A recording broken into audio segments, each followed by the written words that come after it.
Ya, oke. Ini adalah tampilan dari beberapa simulasi yang bisa dikerjakan dengan menggunakan CFD. CFD tersebut ada beberapa tahapan yang kemarin dilakukan. Yang pertama adalah melakukan pre-processing. Pre-processing itu adalah dimulai dari proses drawing, menggambar menggunakan CAD, Computer Aided Design. Gambarnya nggak bisa gambar manual menggunakan kertas HPS atau menggunakan kertas kalkir, tetapi harus digambar di dalam komputer menggunakan software tertentu. Setelah dilakukan proses penggambaran, lalu tahapan selanjutnya adalah proses processing. Processing, di proses processing ini memilih atau menentukan kondisi batas apa yang ingin diberikan, yang dimasukkan di simulasi tersebut, seperti contohnya kondisi batas berapa nilai tekanan masuk, kecepatan masuk, atau menentukan jenis fluida apa yang dipergunakan, apakah fluida compressible atau uncompressible, atau fluida cair, atau fluida gas, atau fluida Newtonian atau non-Newtonian, lalu mendefinisikan simulasi ini masuk ke dalam kategori laminar flow atau turbulent flow atau aliran invisit. Setelah melakukan processing, tadi pre-processing, processing, dan terakhir tampilan ini adalah hasilnya berupa post-processing. Tampilannya bisa gambar-gambar yang berwarna-warni ya, warna-warna tertentu, ada warna merah, kuning, biru, hijau, kemudian ada padline. Padline ini garis alir. Dengan garis alir itu bisa mengetahui karakteristik bagaimana pola aliran yang terjadi di dalam suatu sistem atau di dalam suatu kondisi tertentu, apakah alirannya teratur atau alirannya ketidakteraturan berupa aliran turbulensi. Itu bisa diprediksikan dengan menggunakan tools CFD. Kemudian bisa juga memperkirakan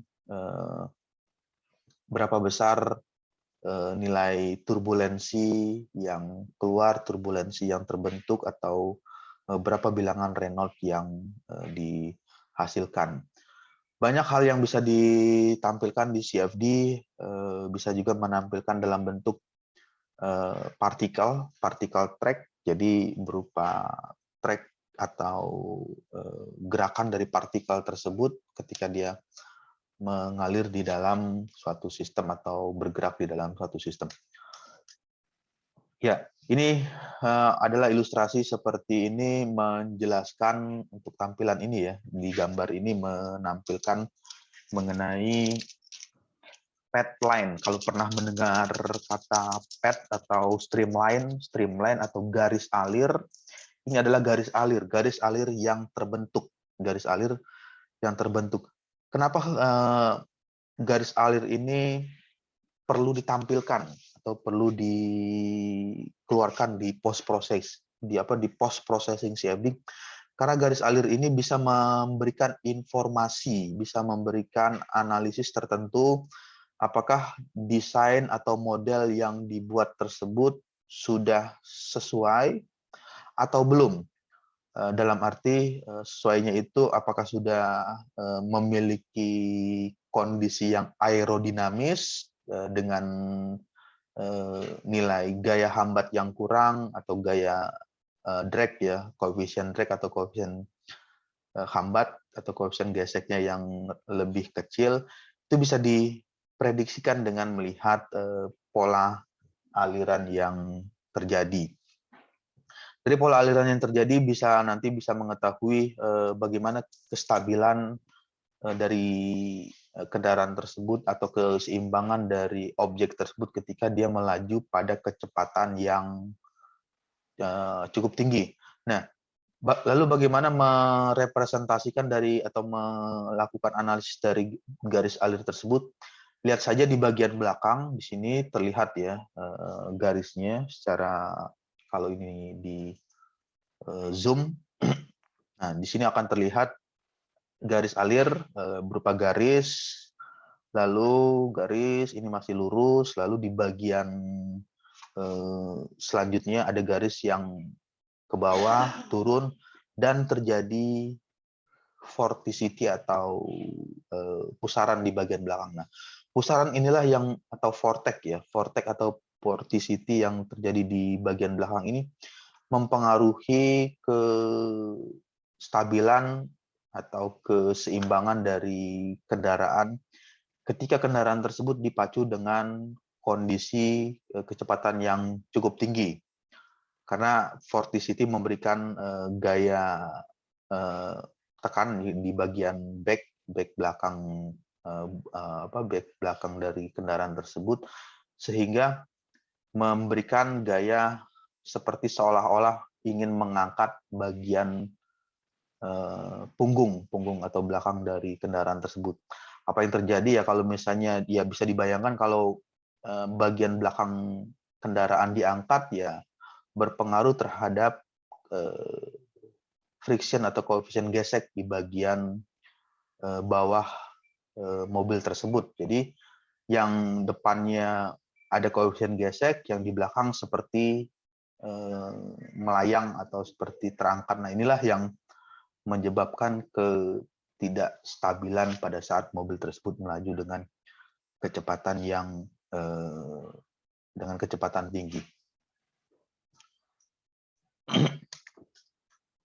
Ya, oke. Di bagian yang lain, kalau tadi berbicara di udara, dengan fluidanya adalah fluida udara, lalu bagaimana kalau objek tersebut berada di dalam water, di dalam air, seperti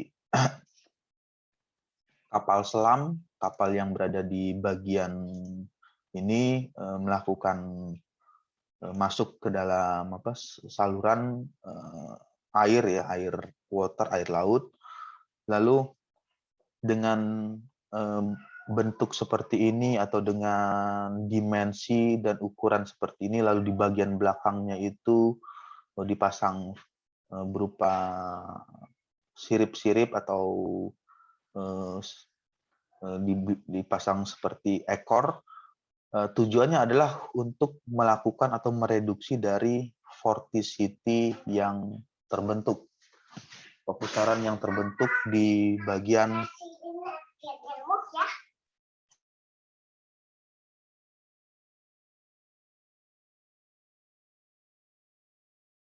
jadi vorticity yang terbentuk di bagian belakang kapal tersebut. Nah, ini bisa dilakukan simulasi dengan CFD, hubungan antara panjang kapal tersebut, berapa panjangnya, lalu diameternya, ini adalah diameter, lalu berapa knot, berapa kecepatan ya kalau di dalam kecepatan di air menggunakan satuan knot, berapa knot kecepatan yang terjadi yang harus dilakukan untuk kapal selam tersebut ketika dia melaju dengan kecepatan tertentu. Apakah masih dalam kondisi yang cukup seimbang atau dalam kondisi ketidakseimbangan. Nah, itu yang bisa dilakukan oleh CFD dengan menampilkan fungsi streamline atau garis yang mengalir di sekeliling dinding kapal tersebut. Bisa dilakukan kondisinya untuk melihat pola aliran yang terjadi di sekeliling kapal tersebut. Lalu yang di bidang yang lain, kalau tadi di darat, di laut, lalu sekarang kondisinya dalam kondisi mengudara atau terbang melayang. Apa yang dilakukan oleh CFD? CFD bisa memprediksi atau memperlihatkan, menampilkan pola aliran yang terjadi di sekeliling helikopter atau di sekeliling pesawat, di sekeliling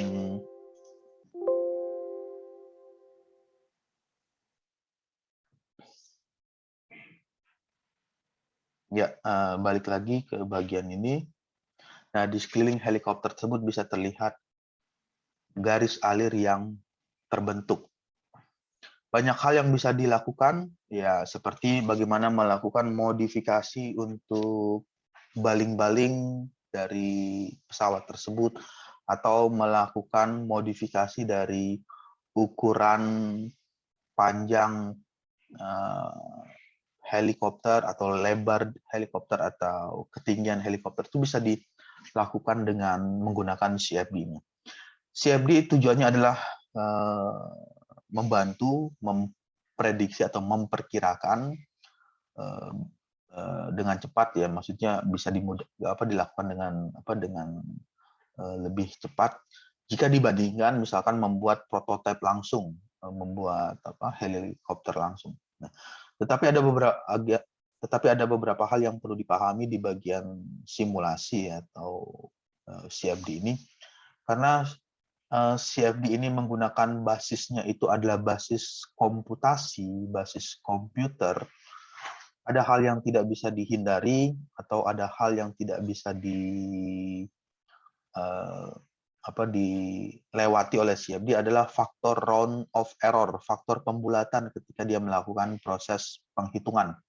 Jadi ada proses penghitungan yang namanya, kalau pernah mendengar proses iterasi atau iteration, proses pengulangan dengan persamaan matematika yang dipergunakan tersebut, nanti dihitung secara kontinu, secara berulang-ulang sampai mencapai nilai grafik konvergen.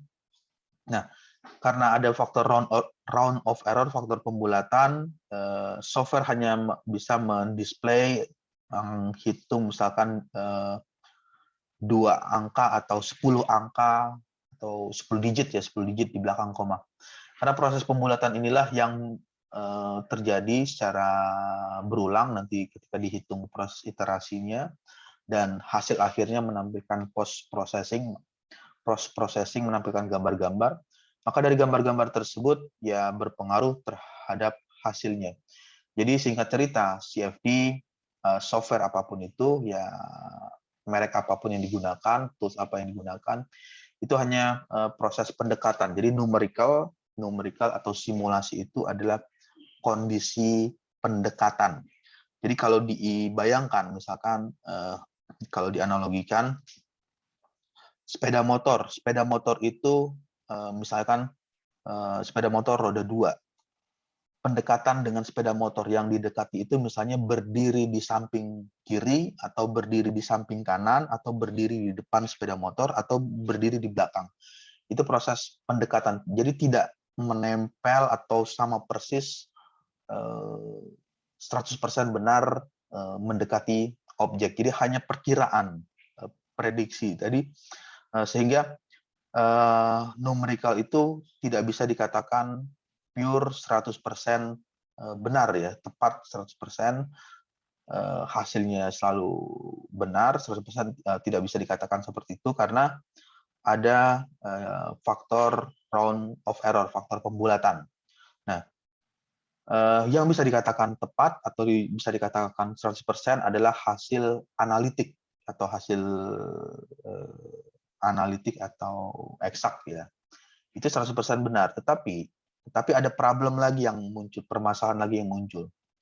Kondisi-kondisi tersebut hanya bisa diselesaikan untuk kasus yang sederhana atau kasus yang simpel atau kasus yang gampang, itu bisa dilakukan dengan numerical. Tapi ketika kasusnya itu sudah complicated, sudah kompleks, maka yang dilakukan adalah pendekatan komputasi. Tetapi komputasi memiliki kelemahan, tidak bisa juga dikatakan 100% benar, ada faktor round of error.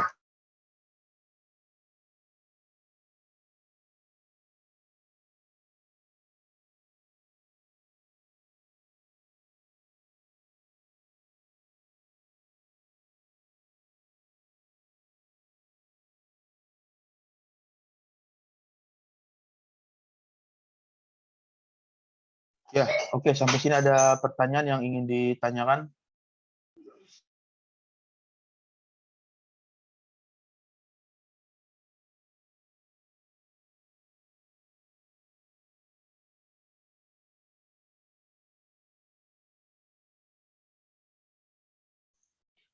Oke, kalau tidak ada pertanyaan, saya akan masuk lagi ke next slide, di slide berikutnya. Ini di bagian yang lain, banyak aplikasi yang applied ya, aplikasi dari CFD, automotive application untuk otomotif, kontur temperatur, ICE, internal combustion engine, evaporating pada diesel, bahan bakar diesel, untuk melihat bagaimana distribusi panas yang terjadi di chamber room, ruang bakar, dari bagian tersebut. Ya, kembali lagi ke mengingatkan, ini adalah teori namanya analitik ya. Ini adalah analitik atau eksak. Seperti perhitungan persamaan berapa nilai continuity atau kontinuitas dari dinamika fluida. Ya, ini diilustrasikan seperti ini. Saluran masuk mempunyai diameter yang lebih besar, kemudian saluran keluar memiliki diameter yang lebih kecil. Nah, jadi persamaan continuity itu seperti ini, rho 1 sama dengan A1, U1 sama dengan U2 diasumsikan, atau dianggap konstan antara sisi kiri dengan sisi kanan berupa angka ya. Massa fluida yang masuk misalkan adalah air, di dalam ini adalah masuknya air, ya berarti massa yang keluar juga massa fluida air.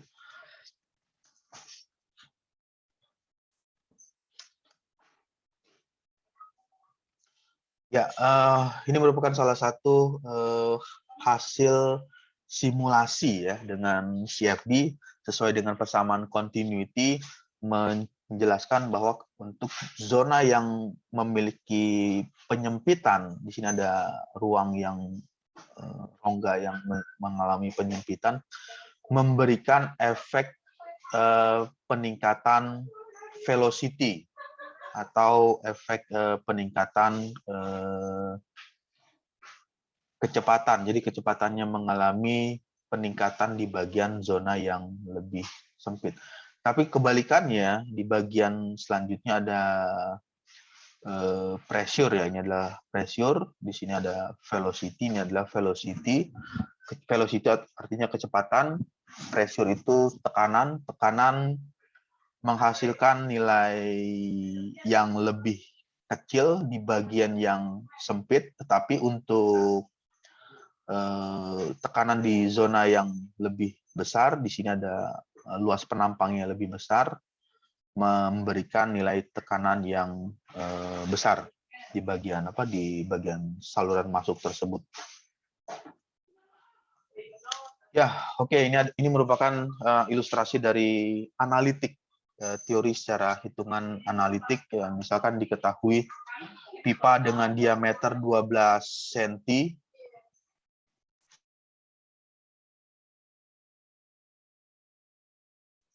pipa dengan diameter 12 cm, ujungnya mengalami penyempitan dengan sebuah pipa dengan diameter 12 cm, ujungnya menyempit dengan diameter 8 cm. Jika kecepatan aliran di bagian pipa yang berdiameter besar 10 cm, hitung kecepatan di ujung yang kecil. Ini bisa dihitung secara analitik dengan menggunakan tadi persamaan continuity, nilainya adalah 22,5 cm per second. Ketika ini disimulasikan, ini juga hasilnya akan mendekati atau hasilnya berkisar nilainya hampir sama dengan nilai 22,5 cm per detik.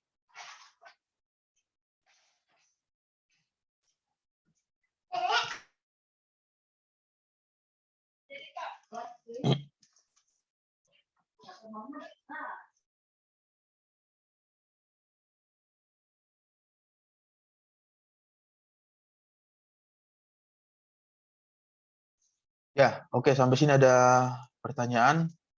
Di bagian ini ada karakteristik mengenai sifat umum dari gas ideal seperti aliran fluida dapat berupa aliran kental, viskos, dan aliran tak kental, non-viskos. Kemudian bagaimana kondisi aliran fluida tersebut masuk ke dalam kategori steady. Steady itu artinya tunak dan tak tunak atau non-steady atau biasa ditulis juga transient atau unsteady. Unsteady atau transient itu sama saja. Yang membedakan antara aliran tunak dan tak tunak atau transient itu adalah kecepatan yang mengalami perubahan, fluktuatif, tekanan mengalami perubahan, semuanya tidak sama dalam satu waktu. Misalkan waktunya itu 60 detik, 60 second, maka kecepatan yang terjadi dalam waktu 60 detik itu memiliki kecepatan yang bervariasi. Misalkan untuk detik pertama, kecepatannya 10 meter per second, detik kedua 11 meter per second, kemudian detik ketiga kembali lagi menjadi 10,5 meter per second, detik keempat menjadi 9. Nah, itulah yang dimaksud dengan unsteady, ketidakteraturan atau mengalami perubahan. Tetapi di bagian kondisi steady atau tunak, maka memberikan gambaran bahwa kecepatan fluida yang mengalir dalam waktu 60 detik dengan nilai yang stabil, dengan nilai yang tidak mengalami perubahan. Misalkan kalau kecepatannya diasumsikan atau kondisinya 10 meter per second, selama 60 detik kecepatannya 10 meter per second. Untuk detik pertama 10, detik kedua tetap sama 10 meter per second, detik ketiga juga tetap sama 10 meter per second, keempat, kelima, keenam, dan seterusnya sampai 60 detik dengan kecepatan 10 meter per second. Itulah perbedaan yang mendasar antara steady dan unsteady. Semua itu bisa dilakukan pendekatan dengan tadi menggunakan toolsnya software CFD, bisa digunakan untuk mensimulasikan aliran apakah boundary condition yang digunakan itu dengan kondisi batas steady state atau unsteady state. Semua itu bisa dipergunakan di bagian CFD-nya. Lalu klasifikasi dalam pengelompokan untuk jenis fluida yang dimasukkan di software bisa masuk menggunakan fluida compressible. Fluida compressible itu adalah fluida yang dimampatkan seperti fluida gas, udara. Untuk fluida gas itu ada seperti O2, oksigen, nitrogen. Itu adalah fluida-fluida yang masuk ke dalam kategori compressible. Itu artinya volumenya bisa dikecilkan, compressible. Dan kebalikannya, uncompressible itu adalah fluida cair. Itu adalah fluida cair, fluida yang tidak bisa dimampatkan, tidak bisa dikecilkan untuk fluidanya. Untuk fluida uncompressible ini sifatnya seperti contohnya itu adalah berupa water, air, minyak, oli, itu adalah masuk ke dalam kategori fluida uncompressible. Di fluida uncompressible ini bisa disimulasikan dengan mudah ya untuk melakukan simulasi untuk bisa menyelesaikan berbagai macam kondisi aktualnya. Harus dipilih apakah masuk ke dalam kondisi uncompressible atau compressible. Kenapa hal itu perlu dilakukan? Karena ketika ada kesalahan dalam pemilihan bisa menyebabkan hasil akhir dari post processingnya memiliki hasil yang kurang tepat atau tidak sesuai dengan hasil yang di kondisi sesungguhnya. Ya, kembali lagi CFD tunduk dan patuh ya terhadap hukum kekekalan massa. CFD menggunakan hukum kekekalan massa, massa tidak dapat diciptakan atau dimusnahkan. Itu adalah teori awalnya dari CFD, bukan dari CFD, dari hukum kekekalan massa. Massa dapat berubah wujud dari bentuk yang satu ke bentuk yang lainnya. Nah, hukum kekekalan massa ini masuk ke dalam CFD, artinya ketika suatu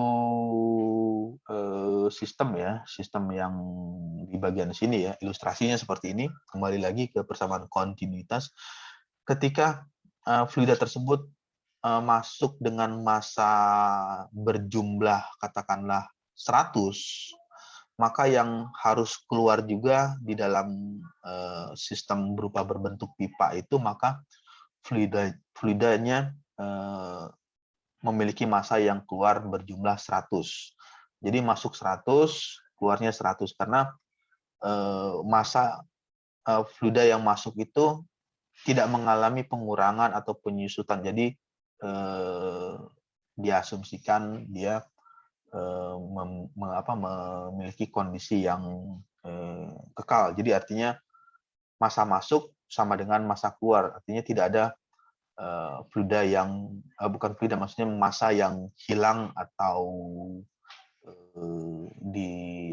dipindahkan ketika berada di dalam sistem tersebut. Di bagian selanjutnya mengenai ini hukum kekekalan energi. Energi bersifat kekal tetapi dapat berubah wujud. Ya, ini adalah proses convert, pengubahan energi. Di bagian ini ada melakukan pengubahan energi. CFD juga bisa melakukan itu, misalkan ketika kita memasukkan energi tertentu, energi kinetik dari fluida yang berada di dalam sistem, nanti di bagian yang lain bisa menampilkan energi yang lainnya atau kontur dari proses pengubahan energi kinetik atau energi gerak tersebut bisa menghasilkan tampilan post processing untuk kontur energi yang lain. Bagaimana cara software tersebut bekerja? Ya, dia akan menghitung dengan teori atau hukum yang berhubungan dengan energi tersebut. Kalau misalnya yang masuknya itu adalah energi panas, berarti menggunakan persamaan dasarnya atau persamaan teori energi equation, persamaan energi panas yang dibahasakan ke dalam bahasa komputasi. Lalu pada kondisi ideal, tidak ada energi yang hilang, energi yang masuk dan kerja dilakukan oleh sistem. Ini adalah teori Bernoulli, seperti itu. Ya, selanjutnya mengenai CFD yang tadi, teori Bernoulli ini juga bisa masuk ke dalam persamaan yang digunakan oleh CFD, seperti persamaan untuk nilai tekanan, kemudian kedalaman tertentu, dan lain sebagainya. Lalu pengaruh rho atau gravity di simulasi juga bisa memberikan input untuk kondisi batas, berapa besar nilai gravity atau berapa besar nilai gravitasi yang masukkan, misalkan gravitinya itu 9,8 atau 9,8 meter per second kuadrat, itu bisa di input ke dalam kondisi batas simulasi menggunakan CFD. Ya, sudah mengalir pada pipa horizontal seperti itu, rho 1 sama dengan rho 2 sama dengan setengah rho per V kuadrat sama dengan V1 kuadrat di bagian ini bisa dipergunakan menggunakan juga menggunakan apa simulasi. Ya, nanti coba saja membandingkan teori secara analitik atau eksak dengan komputasi menggunakan CFD. Buat saja simulasi atau gambar sederhananya, ada sebuah tangkinya seperti ini. Ya dibuat aja dengan ukuran perkiraan ya. Misalkan kalau dari gambarnya itu kita asumsikan ini tingginya 10 meter, ya ini kira-kira berapa ya? Kalau 10 ini 1, 2, 3 ini sekitar 6 meter. Misalkan ini 10 meter, ininya 6 meter, lalu di bagian titik sini ada saluran keluar yang kecepatan fluidanya. Nanti ini bisa dihitung diperkirakan ketinggiannya berapa. Nah, di bagian ini nanti simulasi CFD bisa memprediksikan berapa nilai V-nya. Di sini ada V ya, V-nya itu kecepatan, dan Q itu artinya debit aliran yang keluar di dalam tangki tersebut. Bisa dihitung secara analitik atau nanti dibandingkan dengan menggunakan pendekatan simulasi CFD. Menggunakan pendekatan simulasi CFD. Nanti hasilnya akan keluar seperti apa.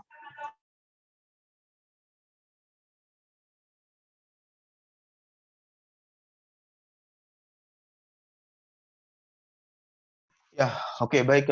Sampai sini ada pertanyaan yang ingin ditanyakan atau ada diskusi yang masuk yang ingin ditanyakan?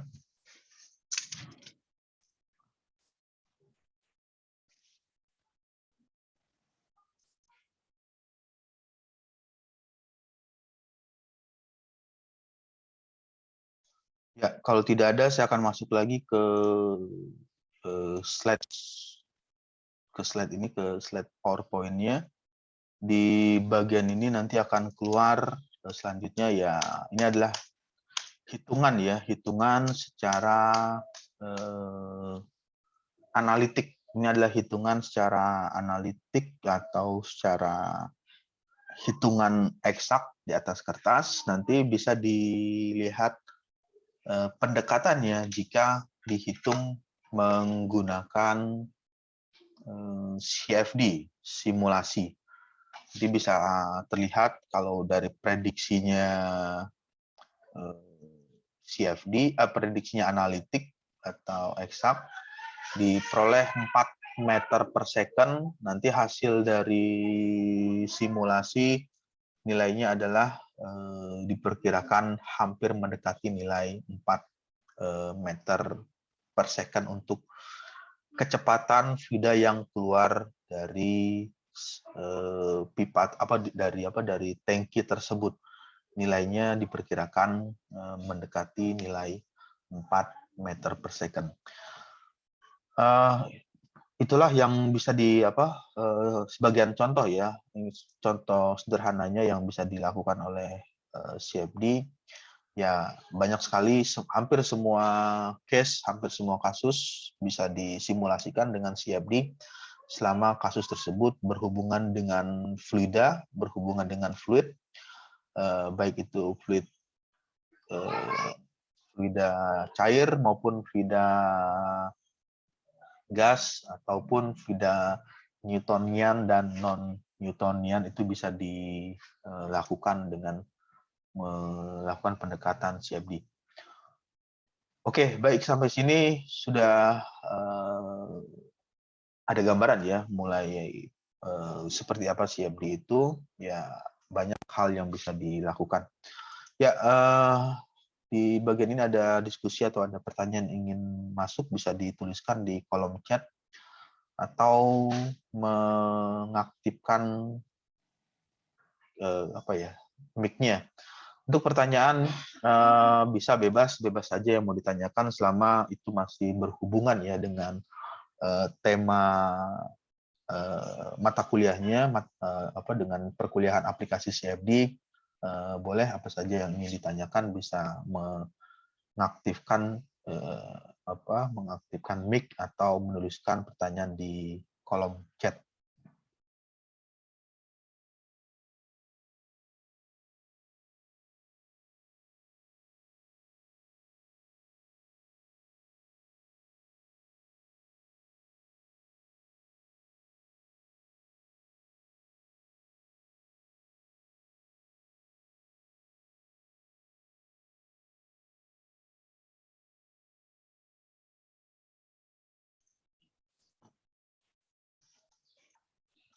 Ya, jika tidak ada pertanyaan, masuk lagi ke slide.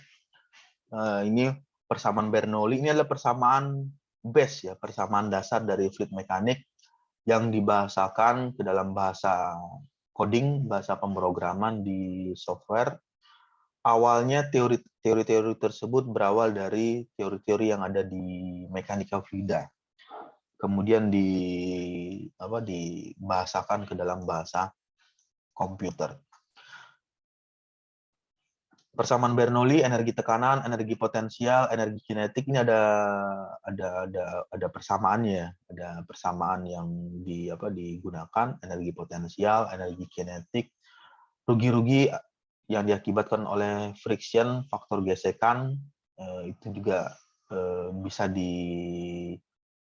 diperhitungkan dari hasil simulasi, misalkan dari asumsi, misalkan simulasi tersebut menggunakan wall atau dinding misalkan mensimulasikan aliran di dalam pipa, diasumsikan apakah pipa tersebut dalam kondisi licin tanpa ada gesekan atau pipa tersebut diasumsikan memiliki kekasaran permukaan di dalamnya. Jadi kalau ada kekasaran permukaan berarti ada faktor friction, faktor gesekan di dalam pipa tersebut antara fluida dengan dinding pipa. Lalu selanjutnya persamaan Bernoulli untuk uncompressible, ya ini adalah teori-teorinya.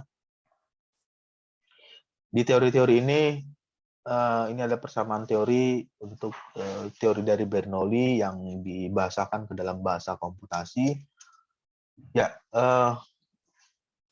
oke, ini saya next saja karena umumnya yang mengikuti kelas ini sudah mengambil mata kuliah fluid mekanik atau mekanika fluida, nanti bisa dilihat kembali base teorinya atau teori dasarnya di mekanika fluida tersebut.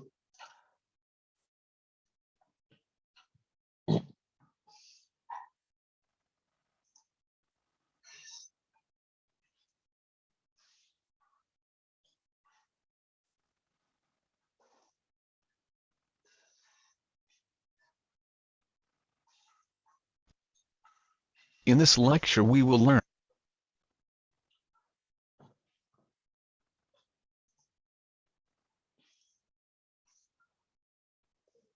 Ya, untuk tampilannya sudah keluar ya di layar atau di monitor untuk tampilan slide PowerPoint-nya.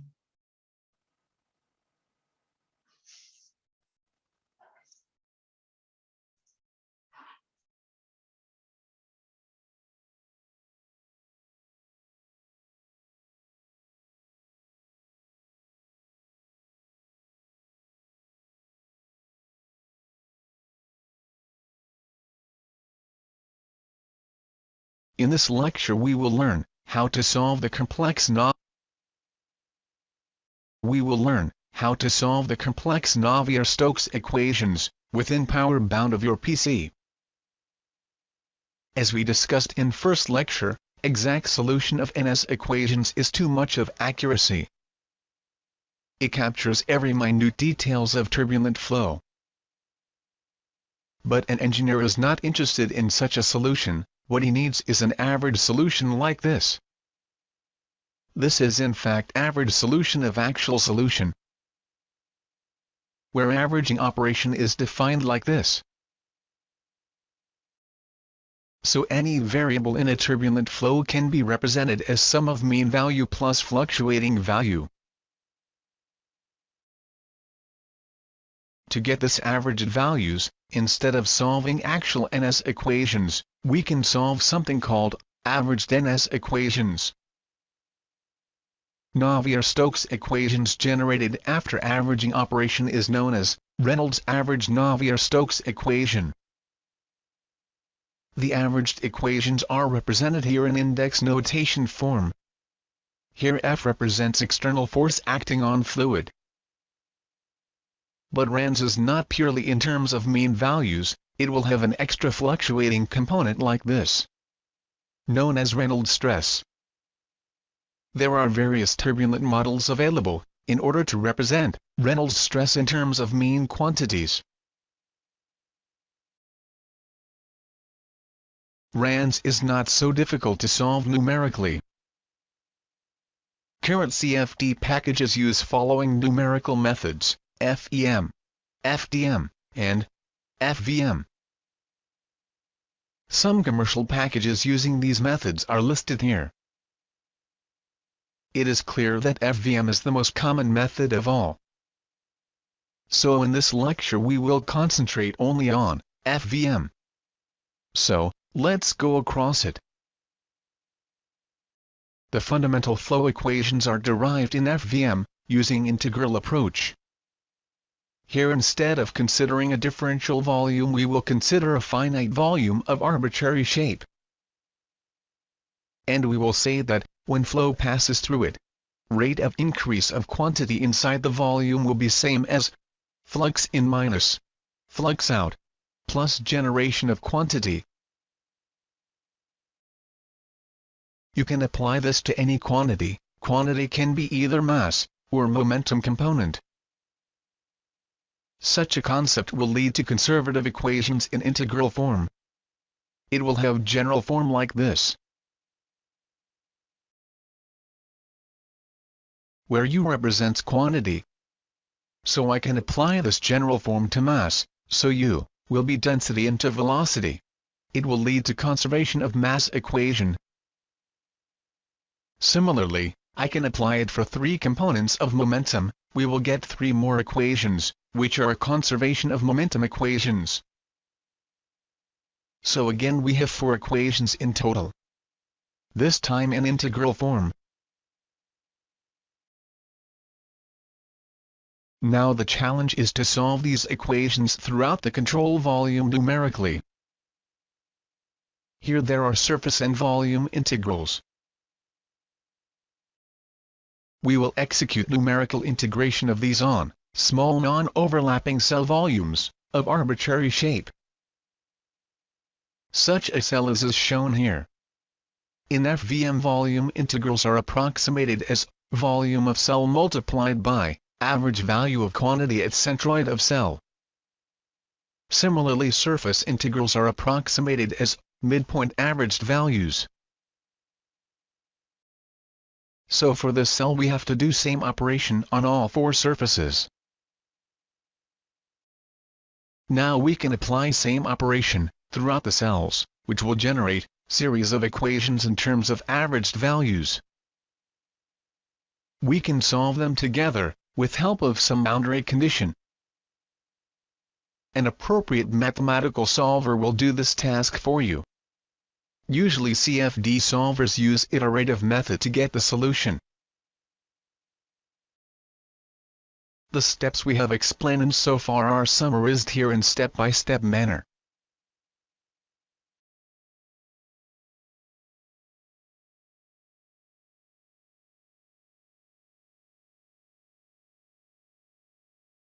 Before winding up the lecture, we will also see a sample CFD problem.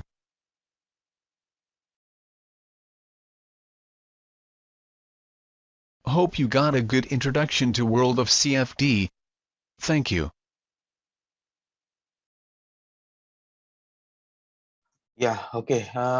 Itu tadi adalah ilustrasi gambaran dari CFD ya, yang menggunakan tadi persamaan Navier-Stokes, ada persamaan Navier-Stokes, lalu ada dari persamaan Navier-Stokes itu dipergunakan untuk menghitung secara simultan, secara bersamaan dari kondisi batas yang sudah dimasukkan tersebut. Oke, baik. Sampai sini ada pertanyaan atau ada yang ingin ditanyakan atau ada ingin didiskusikan?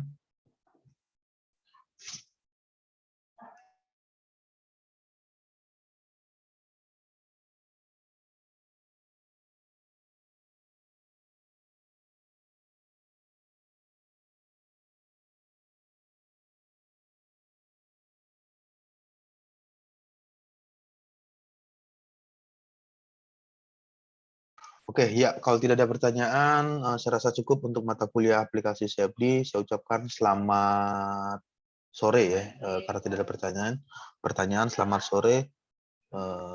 Wassalamualaikum warahmatullahi wabarakatuh. Kita akan ketemu lagi di waktu yang minggu depan ya, waktu hari Selasa. Karena ini menggantikan yang kemarin saya berhalangan tidak bisa masuk.